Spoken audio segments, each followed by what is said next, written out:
Okay. Our final Wildcat is Jordan, and he is in his hometown, and he's excited about coming back to your home area. How does it feel?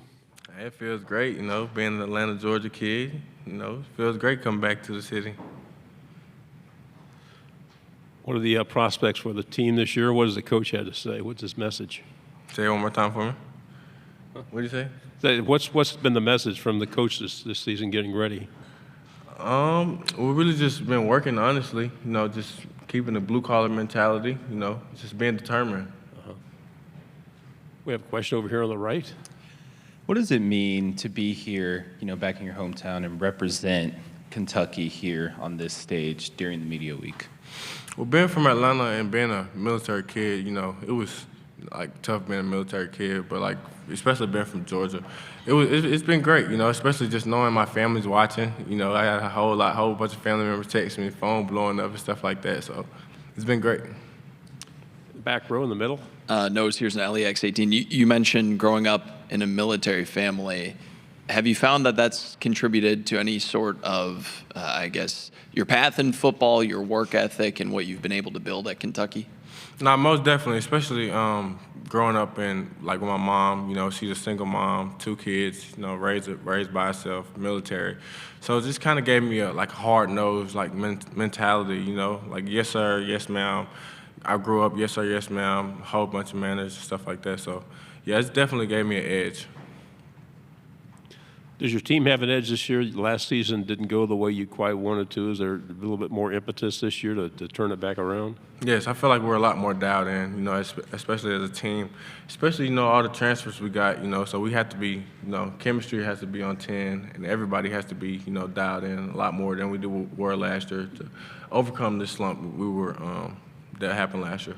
The transfers coming in, what do you tell them about the program and the university? I tell them, like I said, it's attitude, toughness, discipline, and pride is our core values. So as long as we go by those core values and, as long as we stick together, I feel like everything will be great. Okay. Go back in the middle here. All right, I got to ask. The college football video game, ever since it came out, has been a big deal. And when it came out this year, you mentioned toughness.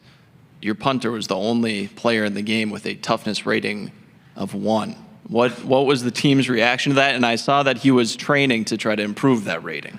Well, I think his toughness rating was 0. I'm not gonna lie, I don't remember what. But Aiden Ross, like I said, I know Aiden Ross as being before he's a rugby player. So I'm like, rugby players aren't they're not nothing to play with. So they're pretty tough. So I don't know. EA got to change that one. I don't know about that one. Yeah, on the right hand side. What do you think is your team's biggest challenge that you believe y'all can overcome this season? The biggest challenge this season is, like I said, overcoming what happened last season. Just putting our head down, being dialed in, just focused on the little things, because like I said, we focus on the little things. The big things will come and they'll be easier, really just the big moments, more film study, more working, more just team bonding, Last year, I would say that our team bonding, we was tight, but we weren't as tight as we were now, So, like I said, we just stay together and execute together. I feel like we'll be good. We'll go back here in the middle again. Just a follow-up, what has kind of created that enhanced level of connectivity through this year's team? I'm gonna give a shout out to Coach Hood for giving us. Every Wednesday, we have a guest speaker. It's called 4 for 40, and we have a guest speaker, just certain people just giving us on and off the field advice, just about mental health, about just stuff, just to make us better people in life. And we kind of use that as team bonding, just to get closer as a team, So, like I said, we got a lot of new guys, and I don't even feel like they new. You just feel like my brothers already, so. A lot of rivalries in the SEC. Is there a particular rival you like to play?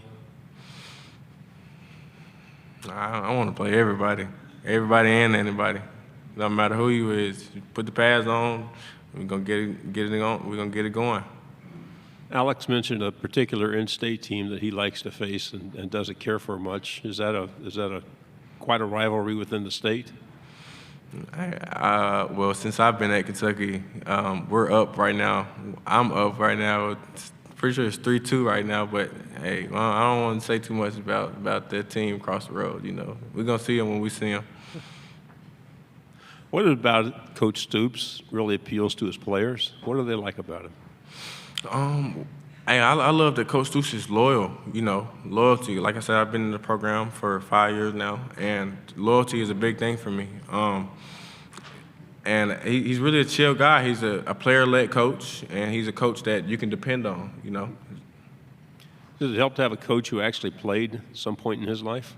Yeah, it definitely has a coach to actually play, especially like Coach Stoops has coached Ed Reed. He's coached, you know, he's a safety guy. So especially me being a safety, me being a DB myself, you know, it definitely helps. On the right-hand side? You've been on record saying you chose Kentucky because you thought it was the best fit. So what skills and gameplay do you believe you bring to the team that can help contribute to the team's success?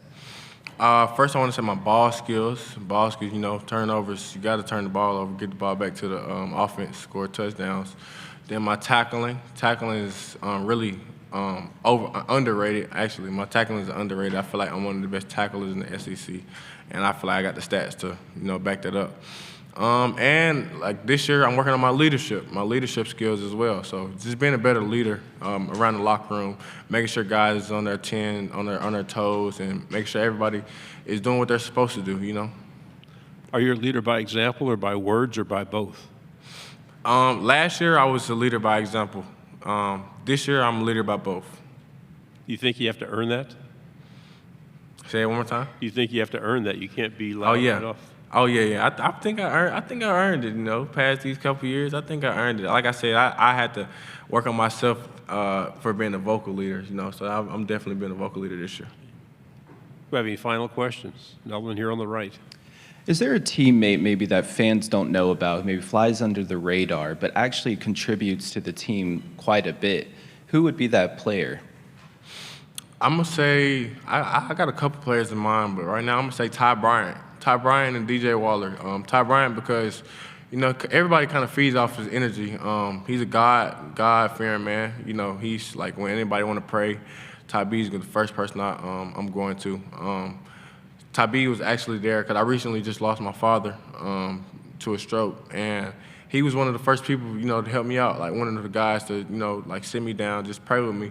You know, so I feel like, he's a playmaker, of course, as well. On the football field, he gets it done, you know. And I feel like he's like, he practices like a pro. And if everybody feeds off that energy, everybody looks at him, and he leads by example. So if everybody does what Ty Bryant does, then we'll be good. DJ Waller is, like I said, he's slept on. He's our cornerback, number 5. Like I said, his height and fluidity of his hips, just at his size, it'll be a problem this year.